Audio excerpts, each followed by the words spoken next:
Bonjour à tous et bienvenue sur la chaîne de l'Hexamone Crypto. Nous sommes aujourd'hui le jeudi 9 mai 2024, il est 8h30 à l'heure à laquelle je fais cette vidéo. On va faire un point sur le Bitcoin, on va regarder aussi la crypto RNDR et restez bien jusqu'au bout, j'ai peut-être une crypto pépite qui pourrait être très intéressante pour les prochains jours. Bref, si ce contenu vous plaît, installez-vous confortablement et on démarre. On démarre avec la cryptomap plutôt mitigée, même si le Bitcoin chute un petit peu, mais on est tout de même sur des niveaux clés sur certaines altcoins. On va regarder tout ça ensemble, mais d'abord on jette un coup d'œil du côté du calendrier macroéconomique. Et aujourd'hui, on aura à 14h30 l'indice concernant les inscriptions hebdo au chômage. Alors, allons directement regarder ce que nous fait notre Bitcoin avant de parler du RNDR et de parler de la crypto pépite. Donc là, du côté du Bitcoin, qu'est-ce qui se passe? Eh bien, malheureusement, vous le voyez parfaitement sur ce tracé, eh bien, on a connu une nouvelle chute. Avant de rentrer dans les détails, je rappelle bien sûr que tout ce que je vais dire dans cette vidéo n'est en aucun cas un conseil financier. C'est à vous de faire vos propres recherches et n'oubliez pas que le trading de crypto-monnaie comporte des risques de pertes financières partielles ou majeures. Allez, donc là, notre Bitcoin, malheureusement, a continué sa phase baissière pour revenir rechercher une nouvelle fois le bas du range qui se trouve ici à 60 777 $, zone de support majeur. Je rappelle, tant qu'on est dans le range, entre guillemets, tout va bien. On peut très bien rebondir sur ce bas du range, c'est un support, et se relancer pour aller chercher le haut du range. Par contre, attention à ne pas breaker le range par le bas, ce qui serait porte ouverte à un potentiel mouvement comme celui qu'on a connu il y a quelques jours, qui nous a fait très très mal et qui a amené les altcoins dans un bain de sang. Donc là, voilà, faisons extrêmement attention à ça tout de même du côté de notre Bitcoin. On est vraiment posé pile poil sur le niveau clé. Maintenant, là, on voit tout de même aussi que juste en dessous des 60 777 $, on a ici la moyenne mobile sans période qui nous sert de support. Donc elle se trouve quant à elle ici à 60 255 $.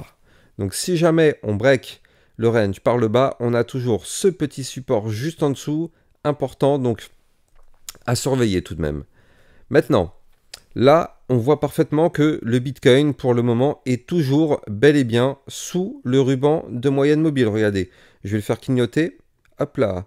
Là, en fait, ici, on a toutes les lignes et on est repassé sous le ruban. Il ne nous reste plus que la moyenne mobile sans période qui nous sert de support. Mais le problème, c'est que là, ici, on a breaké un petit peu. Enfin, on n'arrive pas à passer au-dessus, justement. C'est ça le problème. C'est que là, ici, depuis toute cette phase-là, on est en dessous, tac. Donc là, ça fait mal. Il faut absolument, vraiment, absolument, si on veut reprendre de la force, il faut absolument repasser au-dessus des 63 627 et surtout de la résistance qui nous a rejeté à plusieurs reprises des 64 464 $. Elle est là, la résistance, vous la voyez ici. On a pour le moment, depuis ici, donc depuis le 25 avril, plus jamais réussi à repasser au-dessus. Pourtant, c'est pas faute de l'avoir touché, hein. On l'a touché une fois, deux fois, trois fois, quatre fois, cinq fois, six fois, sept fois et 8 fois. On l'a touché quand même 8 fois et à aucun moment elle n'a cédé. Donc c'est pour ça qu'au bout d'un moment, si on n'y arrive pas, qu'est-ce qui se passe? On chute, on va chercher des supports. Donc là, on est actuellement sur les supports. Maintenant, il ne faut pas oublier quand même que du côté de notre Bitcoin, si on prend toujours cette vue un petit peu macro, donc ici on a cette boîte violette qui correspond justement à notre range, ça c'est vrai, mais n'oublions pas derrière que on a ici, si je prends d'une façon un peu plus macro, un mouvement entrant qui est haussier, ici vous le voyez, tout ça c'est notre mouvement entrant, et puis derrière on fait une sorte de retracement comme ceci, ça c'est ce qu'on appelle un bull flag. Alors, ce type de pattern a plus tendance à vouloir breaker par le haut que par le bas, mais attention, ce ne sont que des probabilités. Ce type de pattern a plus de probabilité de breaker par le haut, n'oublions pas, mais attention, si jamais malheureusement on vient à breaker une nouvelle fois ce range, eh bien je rappelle qu'il y a toujours une poche de liquidité qu'on n'a toujours pas été chercher aux alentours des 52 000, 54 000 $. On n'a toujours pas, vous le voyez ici, là je vais vous la montrer, on a cette zone-là qui est ici, on n'est toujours pas revenu la chercher.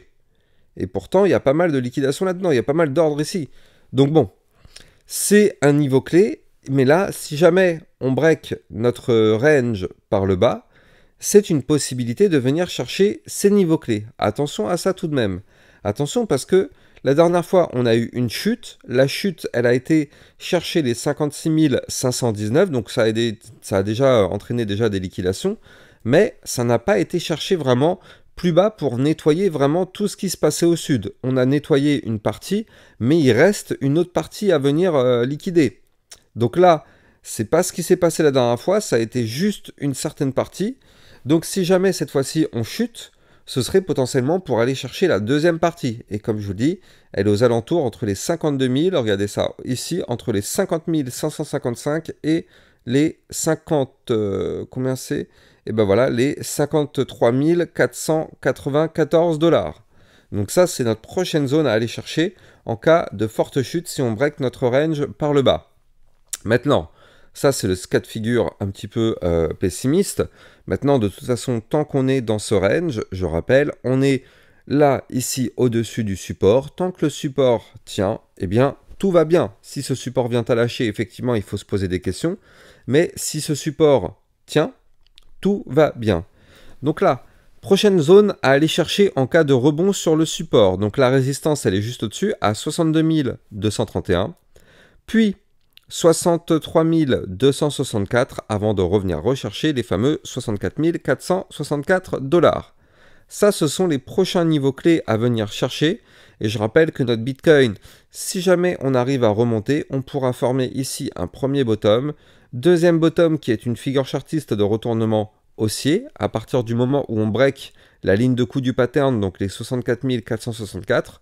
Et ce double bottom pourrait nous entraîner une reprise de hausse pour aller chercher, pourquoi pas, eh bien potentiellement ici le haut du range à 71 333 dollars. Tout de même, il faut noter que les bandes de Bollinger sur le Bitcoin en vue jour sont resserrées. Donc ça, c'est annonciateur d'une perte de volatilité. De toute façon, on le sait, hein, là, on a un Bitcoin qui ne bouge plus vraiment depuis quelques temps. Par contre, en vue 4 heures, il y a un peu plus d'informations à donner.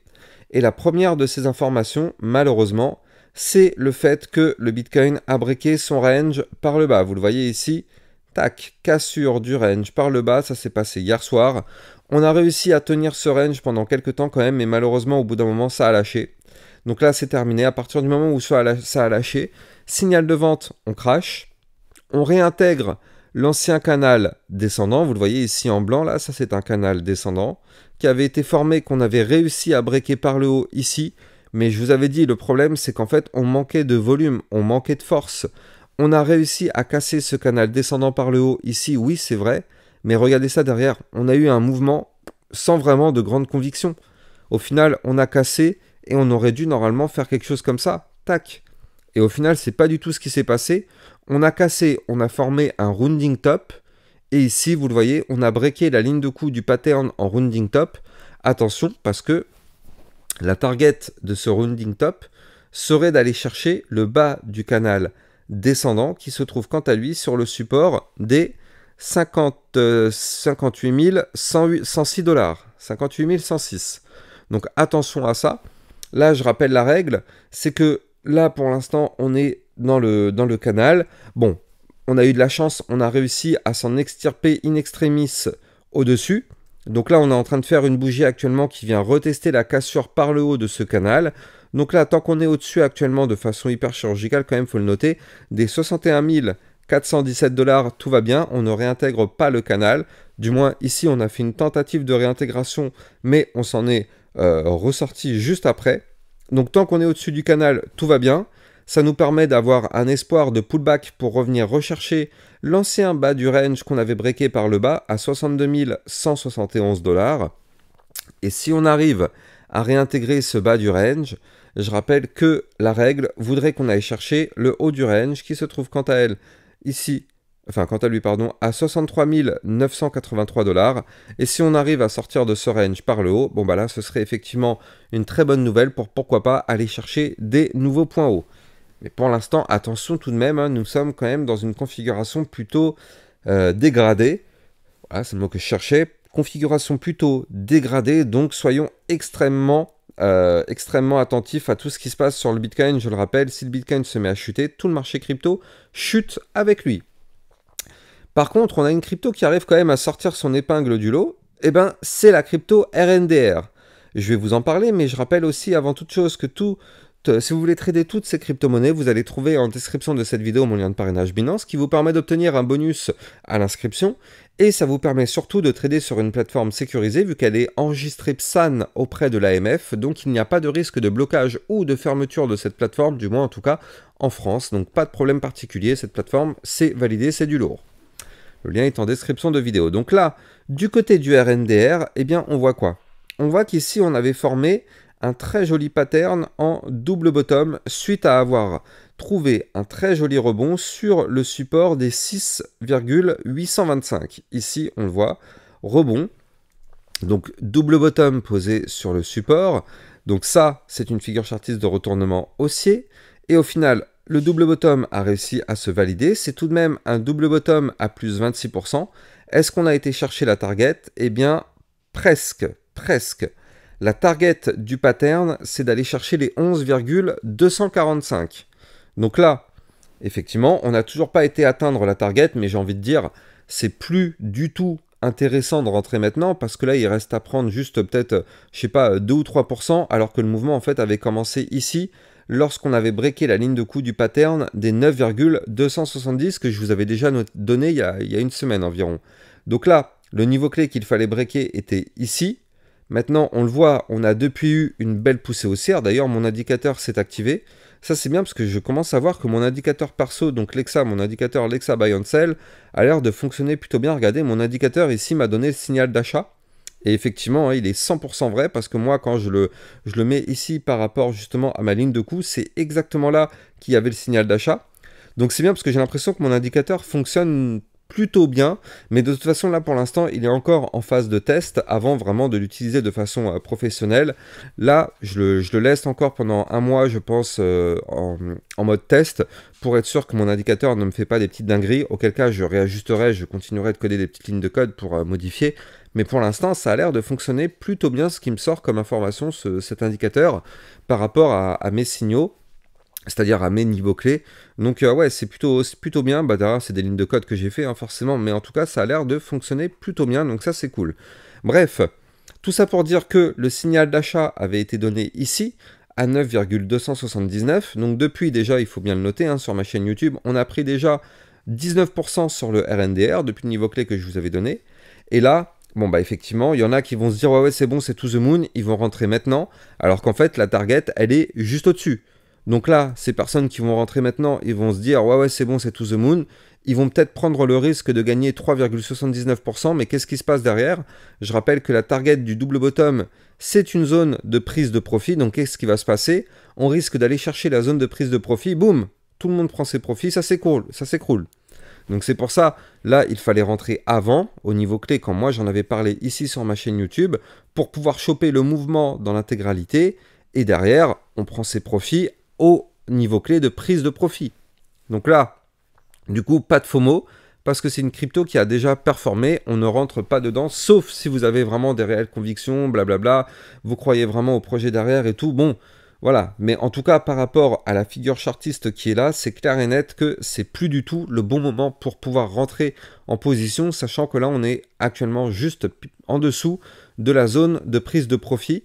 Zone de prise de profit qui pourrait potentiellement nous faire retomber ici, retester la ligne de tendance baissière. D'ailleurs, en parlant de cette ligne de tendance, regardez ce qui s'est passé. On a cassé la ligne de coup du pattern en double bottom, on a commencé à pump, on est revenu retester cette fameuse ligne de tendance baissière qui est ici. Regardez comment c'est chirurgical. On est venu la retester, on a trouvé rebond dessus, même si on a fait une mèche en dessous, hein, mais on a clôturé pile poil dessus, boum, ça fonctionne. On repart à la hausse, on casse le dernier plus haut, on décolle. Donc là, du côté du RNDR, bon bah, il est possible tout de même d'aller chercher le niveau clé Fibonacci suivant, quand même, à 11,459, voire même, pourquoi pas, ici, venir chercher les 12,428. Mais ce qui est clair et net, c'est que tenter une prise de position maintenant, alors qu'on arrive sous une zone de prise de profit, c'est pas forcément le meilleur move à faire en termes de trading. Mais bon, en tout cas, c'était intéressant d'en parler de cette crypto parce que voilà, c'est vrai que avec ce qui se passe, c'est une crypto qui est liée quand même à tout ce qui est le rendu graphique, le rendu par GPU. Et d'une certaine façon, ça touche aussi au domaine de l'intelligence artificielle, parce que quand on sait que l'intelligence artificielle a besoin de rendu graphique, a besoin de GPU, eh bien ce token-là permet justement de faire du GPU partagé sur la blockchain, donc effectivement ça répond à ce besoin-là. Donc ouais, il y a peut-être quelque chose qui est intéressant derrière, à vous de faire vos propres recherches, néanmoins là on voit que ça fonctionne plutôt bien, donc c'est plutôt cool. Et pour terminer, on va parler d'une crypto qui peut être une crypto pépite dans les prochains jours. Je vais vous en parler, c'est la crypto Bend.